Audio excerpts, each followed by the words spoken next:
মেয়েদের নিজের পায়ে দাঁড়ানো এবং নিজের একটা পরিচয় তৈরি করাটা খুবই জরুরি, যাতে তাকে সারা জীবন অমুকের মেয়ে, অমুকের বউ, অমুকের মা এই পরিচয় নিয়ে বেঁচে থাকতে না হয়। আমরা যে সমাজে বাস করি সেখানে ছেলে এবং মেয়ে দুজনকেই সমান বলা হয়। একটা মেয়ে একটা ছেলে দুজনেই সমান, তার মধ্যে কোনো পার্থক্য নেই।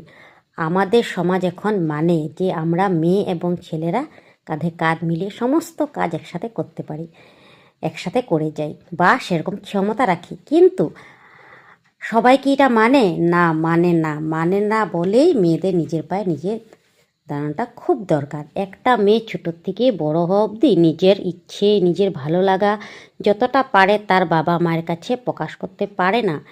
তারপরও যখন স্বামীর ঘরে যায় তাদের কি অতটা প্রাধান্য থাকে? না।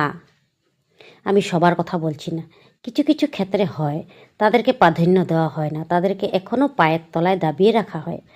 আমাদের সমাজ দাবিয়ে রাখে, আমাদের সমাজের ছেলেরা পুরুষরা দাবিয়ে রাখে। একটা মেয়ের জন্মর পর থেকে তার বাবার শাসনে বড় হয়, তারপর বিয়ে হয়, তার স্বামীর শাসন শুরু হয়। বার্ধক্যে তার ছেলেরাও বাদ যায় না।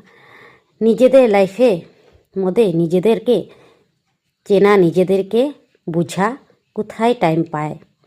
এই কারণেই মেয়েদেরকে নিজের পায়ে দাঁড়ানোটা খুব দরকার। স্বামী যতই কোটিপতি লাখপতি হোক না কেন, স্বামী যতই তোমাকে ভালোবাসুক না কেন, কিন্তু মেয়েদের নিজে পায়ে নিজে দাঁড়ানোটা খুব দরকার। বাবার বাড়ির রাজকন্যা, স্বামীর বাড়ির রানী, তাও কিন্তু মেয়েদের নিজের পায়ে নিজে দাঁড়ানোটা খুব দরকার।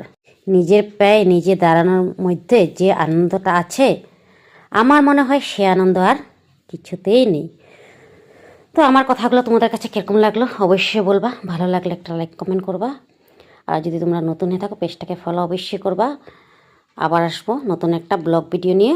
তো এতদিন আমার ভিডিওটা ওয়াচিং করার লিগে থ্যাংক ইউ সো মাচ, তোমাদেরকে অনেক অনেক ধন্যবাদ।